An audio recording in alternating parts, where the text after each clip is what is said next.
সুপ্রিয় দর্শক, প্রীতি ও শুভেচ্ছা নিন। আমি শহীদুল ইসলাম। আজকে যে বিষয়টি নিয়ে আপনাদের সামনে কথা বলবো সেটি হচ্ছে, আজকে জুলাই গণ অভ্যুত্থানের স্মৃতি জাদুঘর পরিদর্শন করেছেন মহান জাতীয় সংসদের স্পিকার হাফিজ উদ্দিন এবং ডেপুটি স্পিকার কাইসার কামাল।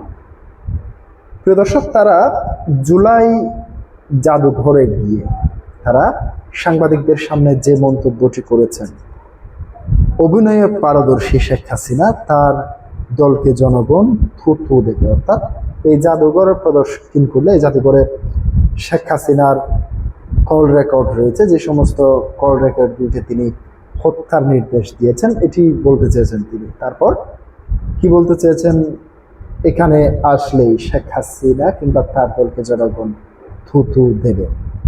প্রিয় দর্শক, এই জুলাই আন্দোলন কিসের উপর ভিত্তি করে হয়েছিল আপনাদের হয়তো মনে থাকার কথা। এই জুলাই আন্দোলন সৃষ্টি হয়েছিল অর্থাৎ কোঠা আন্দোলন থেকে। এই কোঠা আন্দোলন কি, সরকারের বিভিন্ন চাকরিতে যে একটি কোটা ছিল মুক্তিযোদ্ধা কোটা, কিংবা তার পাশাপাশি প্রতিবন্ধী কোটা ছিল, তার পাশাপাশি যে সংখ্যালঘু কোটা ছিল, সেই কোটা তুলে দেওয়ার দাবিতেই মূলত এই আন্দোলন। যে দর্শক, আন্দোলনের পরে শেখ হাসিনা চলে যাওয়ার পরে এখনো কি সেই কোটা আছে? আপনি কি কোথাও দেখেছেন সেই কোটা? আমি বলবো হ্যাঁ, এখনো সেই কোটা আছে।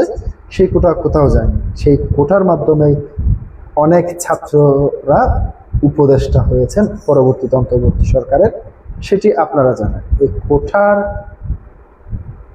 বদৌলতে আজকে আমরা দেখছি নারী সংসদ সদস্যরা, অনির্বাচিত নারী সংসদ সদস্যরা তারা পার্লামেন্টে বসছেন। প্রিয় দর্শক, আর কোটা আন্দোলনটা থাকলো কোথায়?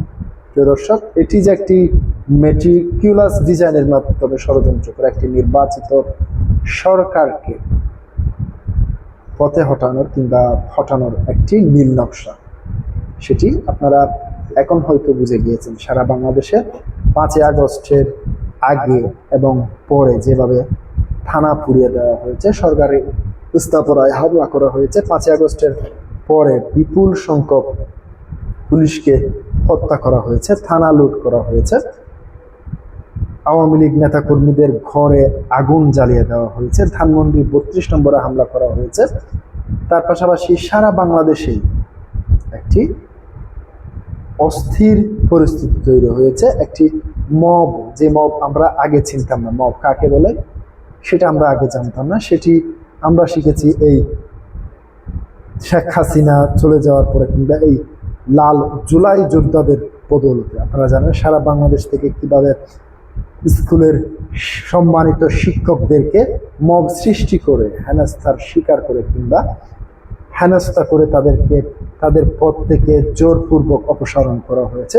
সে দৃশ্য আপনারা দেখেছেন, যে পিতা সমতুল্য শিক্ষককে যেভাবে পিটিয়েছে কিংবা আত্মহত্যা করেছেন অনেক শিক্ষক, সেই লাঞ্ছনা বঞ্চনা সহ্য করতে না পেরে সেটিও দেখেছেন। হাইকোর্টের বিচারক থেকে শুরু করে সরকারি পুলিশ কর্মকর্তা থেকে শুরু করে শিক্ষক থেকে শুরু করে কোথাও বাদ যায়নি।